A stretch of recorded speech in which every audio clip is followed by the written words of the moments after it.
नमस्ते, स्वागत है आप सभी प्रतियोगी अभ्यर्थियों का ग्रेट मंत्रा के यूट्यूब चैनल। साथियों, हम पढ़ रहे हैं हिंदी और हिंदी के लास्ट लेक्चर में हमने डिस्कस किया था वो था विश्लेषण, और इसी श्रृंखला में आज जो हम पढ़ेंगे वह है क्रिया। हम कह सकते हैं कि सुबह उठने से लेकर रात सोने तक जो भी हम करते हैं, अच्छा या बुरा, वो सब क्या है? वो क्रिया है। क्या है? क्रिया है। यानी कि जो हम सुबह उठे और वहाँ से रात सोने तक जो कुछ हमने किया वो क्या है? क्रिया। सुबह जब उठते हैं तो अपनी नित्य क्रिया करते हैं, उसमें खाना है हमारा, उसमें दांत मांजने से लेकर और हमारा जो मल त्याग है, फिर इसके बाद में खाना पीना करना है, यहाँ तक जो भी हम कर रहे हैं। फिर दोपहर का जो हम खाना करते हैं, फिर हम करते हैं शाम को, रात को खाना करते हैं। फिर इसके बीच में हम कार्य जो करते हैं, चाहे वो वकील हो, चाहे वो इंजीनियर हो, चाहे वो डॉक्टर हो, चाहे वो कृषक वर्ग हो, चाहे वो मजदूर वर्ग हो, चाहे वो नेता वर्ग हो, ये जितने भी अपने अपने काम में लिप्त रहते हैं, ये सब क्या करते हैं? क्रिया करते हैं। और हम स्टूडेंट वर्ग है, जो हम प्रतियोगी अभ्यर्थी हैं, ये सब क्या करते हैं? ये सब पढ़ते रहते हैं। तो इससे क्या सिद्ध होता है? जो हम पढ़ रहे हैं वो भी एक क्रिया है। क्या है? क्रिया है। तो ऐसे ही इसमें देखते हैं कि सुबह उठने से लेकर सोने तक जो कुछ भी हम करते हैं वह सब क्या है? क्रिया। ये बहुत सामान्य सी हम परिभाषा कह सकते हैं। और थोड़े उच्च लेवल की बात करें अगर परिभाषा की, तो वो क्या है? बेशब्द जिनसे किसी कार्य का होना सूचित हो वो क्या कहलाता है? क्रिया कहलाते हैं। क्या? क्रिया। ठीक ऐसे ही करके हम आगे चलते हैं। ये जो धातु है वो क्या बवाल है वो समझो। कह रहा है जिस मूल में विकार होने से क्रिया बनती है वह क्या कहलाती है? वह कहलाती है धातु। क्या? धातु। क्या? धातु। अर्थात क्रिया के मूल को हम क्या कहते हैं? क्रिया के मूल को हम धातु कहते हैं। क्या कहते हैं? क्रिया के मूल को हम धातु कहते हैं। क्रिया का जो मूल है उसको हम क्या कहते हैं? धातु। अच्छा, आगे चलते हैं।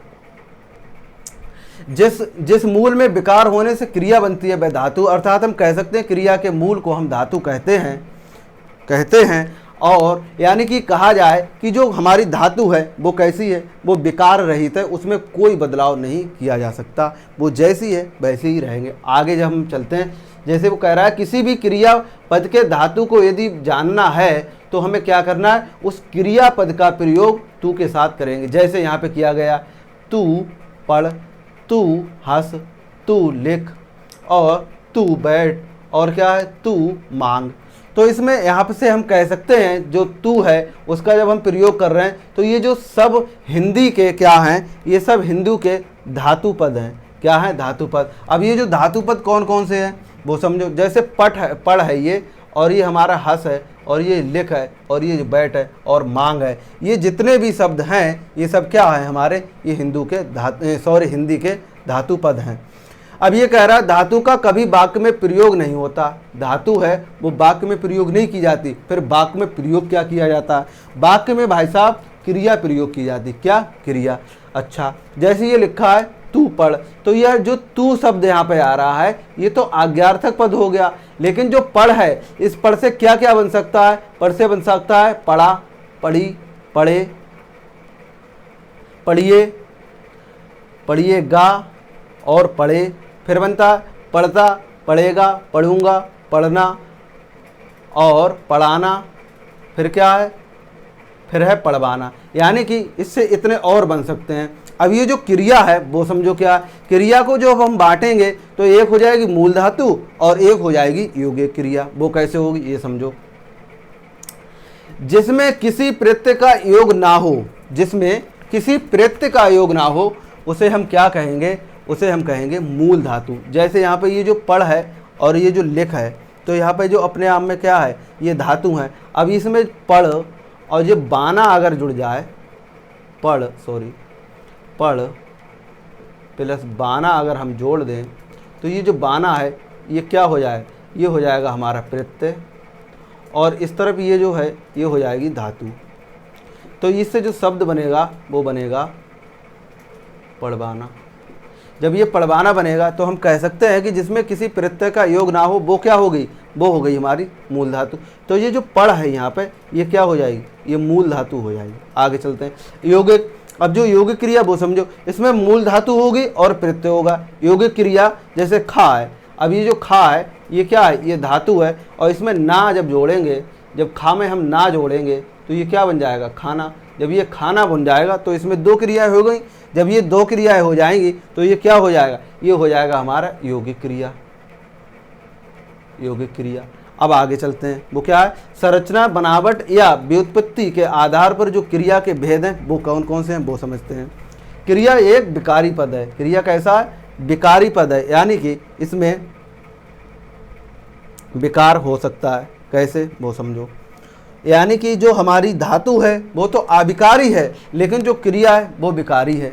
जैसे पढ़ है तो इसका जो मूल रूप है वो पढ़ है, लेकिन जब इसमें बाना प्रत्यय जुड़ा तो क्या हो गया, पढ़वाना। तो ये हम कह सकते हैं कि इसमें विकार आई ना, बढ़ोतरी हुई या कमी हुई, वही तो विकार है। अपनी जो पुरानी जो इसकी मूल स्थिति थी वो तो नहीं रही ना, तो इसे हम क्या कहेंगे, युग क्रिया हो गई। ऐसे ही कह रहा है कि किसी पदार्थ के विषय में विधान करने वाले शब्द हैं वे क्या कहलाएंगे, वो क्रिया कहलाएंगे। कैसे, जैसे ये धातु है ना, धातु और ना है, तो इधर इस तरफ है सामान्य, सामान्य साधारण क्रिया, और इस तरफ है क्रियार्थक संज्ञा या संज्ञार्थक क्रिया। तो जो क्रियार्थक या संज्ञार्थक जो है वो एक ही क्रिया है। ऐसे ही सामान्य या साधारण वो एक ही क्रिया है। जैसे सामान्य क्रिया में क्या क्या हो जाएगा, पढ़, पढ़ प्लस ना बराबर पढ़ना, और हो से हो धन ना बराबर होना, और हंस प्लस ना बराबर हंसना, और आ प्लस ना बराबर आना। तो ये क्या हो जाएगी, ये हमारी पढ़ क्या हो जाएगी, ये हो जाएगी धातु, और ये ना हो जाएगा, ये क्या हो जाएगा, ये हमारा हो जाएगा प्रत्यय। ऐसे ही हो में ये हो जाएगी धातु, और ये जो ना है वो प्रत्यय। तो जब पढ़ और ना को मिलाएंगे तो पढ़ना, और हो और ना को मिलाएंगे तो होना। ऐसे ही ये हंस धातु हो जाएगी, आ धातु हो जाएगी, और इनमें जब ना प्रत्यय जुड़े होंगे तो हंसना हो जाएगा, हंस प्लस ना बराबर हंसना, और आ प्लस ना बराबर आना। आगे चलते हैं, आगे जब हम बात करेंगे तो वो समझो जरा। इसमें आगे जो हमारा है, जैसे टहलना है, आगे ये कह रहा है टहलना स्वास्थ्य के लिए कैसा होता है, हितकर होता है। अब इसलिए ये बात जब कही तो यहाँ पर अगला जो सेंटेंस है वो क्या कह रहा है, ये तो पहला सेंटेंस हो गया, ये दूसरा हो गया। कह रहा पढ़ना एक श्रेष्ठ गुण है, पढ़ना एक श्रेष्ठ गुण है। तो ये जो पढ़ना है और ये जो टहलना है, ये क्रियार्थक संज्ञा में या संज्ञार्थक हमारी क्रिया है वो हो जाएगी। अब अगले हम चलते हैं, ये सामान्य क्रिया वाक्य के आरंभ, अगला जो हमारा स्टेटमेंट है वो कह रहा है सामान्य क्रिया वाक्य के आरंभ या मध्य में अंत में नहीं आना चाहिए। ये जो सामान्य क्रिया है वो हमारी आरंभ या मध्य में नहीं आनी चाहिए, ये इसने बात कही। कैसे, जैसे ये कह रहा है आप छुट्टियों में पढ़ना, आप छुट्टियों में पढ़ना। अब यहाँ पे अगर हम कहते हैं आप पढ़ना छुट्टियों में तो ये गलत हो जाता। क्यों, क्योंकि फिर ये जो बीच में आ रही है ना, जैसे ये कह रहा है हम नाच नहीं देखते, तो ये जो नाच है हमारी, ये क्या कह रहा है, मध्य आरंभ और मध्य में अंत में नहीं आनी चाहिए। तो ऐसे ही हो जाएगा हम नाच नहीं सकते। तो यहाँ पे ये जो चीज़ हो रही वो कैसे हो रही, वो भाववाचक क्रिया के अंतर्गत हो रही, किसके, भाववाचक। अब यहाँ पे जो कह रहा है मुझे नाचना अच्छा नहीं लगता, ये हो जाएगी हमारी संज्ञार्थक क्रिया या क्रियार्थक संज्ञा। ठीक है, फिर आगे हम चलते हैं, वो क्या कह रहा है, यानी कि जो नाच है यहाँ पे, ये जो नाच हमारा है वो क्या है, वो भावार्थक हो जाएगा, भाववाचक हो जाएगा, और ये जो हमारा नाचना है ये हो जाएगा संज्ञार्थक क्रिया के अंतर्गत या क्रियार्थक संज्ञा के अंतर्गत। अच्छा, आगे ये हमारा जो संयुक्त क्रिया है वो क्या कह रही है, संयुक्त क्रिया में बोल रहा है जब दो या दो से अधिक भिन्न भिन्न अर्थ वाली क्रियाएं मिलकर पूर्ण क्रिया का क्या कराती हूँ, बोध कराती हूँ, तो उसके लिए हम क्या कहेंगे, उसके लिए हम कहेंगे संयुक्त क्रिया। अब संयुक्त क्रिया से पहले एक चीज़ और समझ लो, ये जो नोट लिखा है इसे कहते हैं विशेष, यानी कि ध्यातव्य, यानी ध्यान देने योग्य बात। ये कह रहा है संयुक्त जो मुख्य है, संयुक्त मुख्य अर्थ देने वाली मुख्य क्रिया तथा मुख्य क्रिया के अर्थ में पूर्णता लाने वाली जो क्रिया है को हम क्या कहते हैं, रंजन सहायक या कृदंत क्रिया हम कहते हैं। समझो जरा, ये जो है, अब ये जो संयुक्त हमने पढ़ा अभी संयुक्त क्रिया, तो ये जो संयुक्त क्रिया वो समझो, इसमें इस समय वह पढ़ रहा होगा, एक तो ये हो गया। अब दूसरा है मैं यदा कदा मिल लिया करता हूँ, तो यहाँ पे जो पढ़ना और रहना और होगा, यहाँ पे जो पढ़ना है, पढ़ से बना पढ़ना और रह से बना रहना, और होगा होगा। तो ये जो तीन चीज़ें मिली तो वो क्या बना रही हैं, संयुक्त। अब जब कोई चीज़ जुड़ेगी तो वो एक से तो ज़्यादा ही होगी, वो दो होगी या तीन होगी, और भी हो सकती है। ऐसे ही कह रहा मैं यदा कदा मिल लिया करता हूँ, तो ये यहाँ पर मिल से बना मिलना, और ये लेता और करना, कर से करना और होगा। अब यहाँ पे चार हो गई, कितनी, चार। लेकिन फिर भी ये क्या रही, ये हमारी रही आखिर की संयुक्त क्रिया आई। जब ये संयुक्त क्रिया हुई, यानी कि संयुक्त क्रिया में ऐसे करके हम बांट सकते हैं समझने के लिए कि इस समय वह पढ़ रहा है तो इससे पढ़ना रहना होगा, ये भी आ सकते हैं संयुक्त क्रिया में। और मैं यदा कदा मिल लिया करता हूँ, तो इसमें जो मिलना है, लेना है, करना और होगा, ऐसे भी शब्द आ सकते हैं, तब भी हम क्या कहेंगे उनके लिए, संयुक्त क्रिया ही कहेंगे।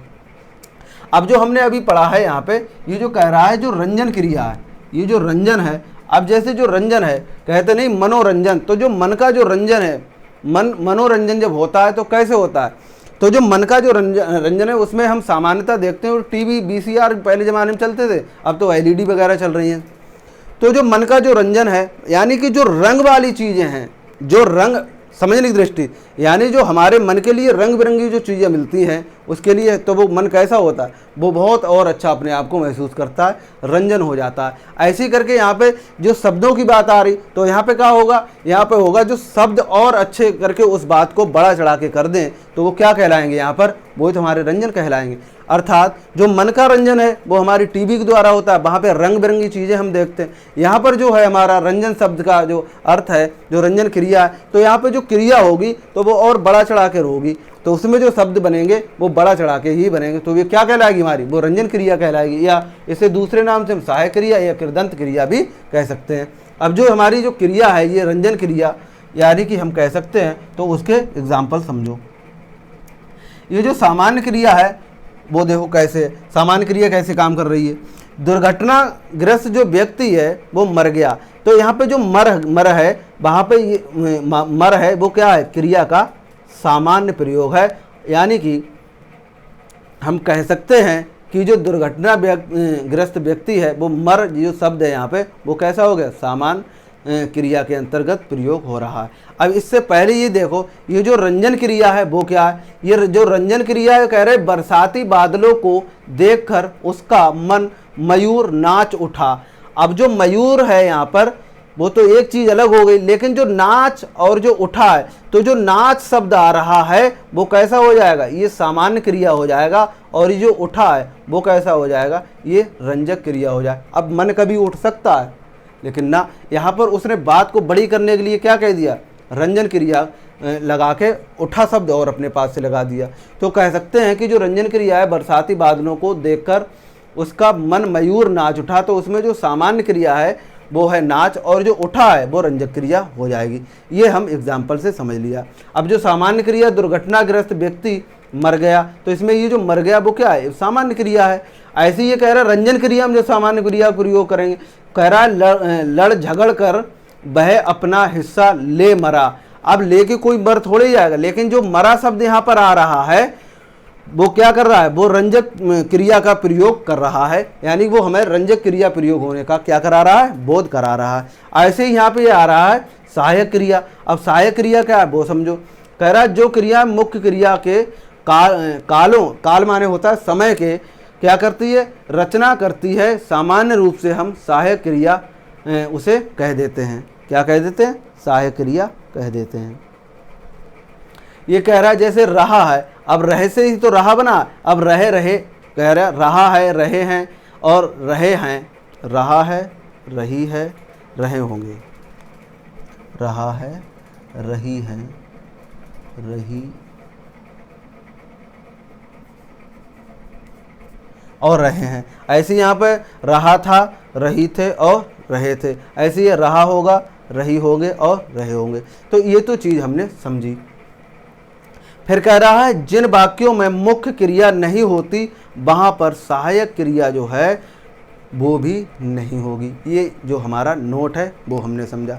साथियों एक चीज़ और समझ लीजिएगा, अब जो हमारी जो डेट है वो रीट की और आगे बढ़ गई है, तो हमारे लिए ये मौका मिला और कंपटीशन भाई साहब और बढ़ जाएगी, ये खूब समझ लीजिए। क्योंकि उन्होंने जो डेट बढ़ाई है उसके साथ साथ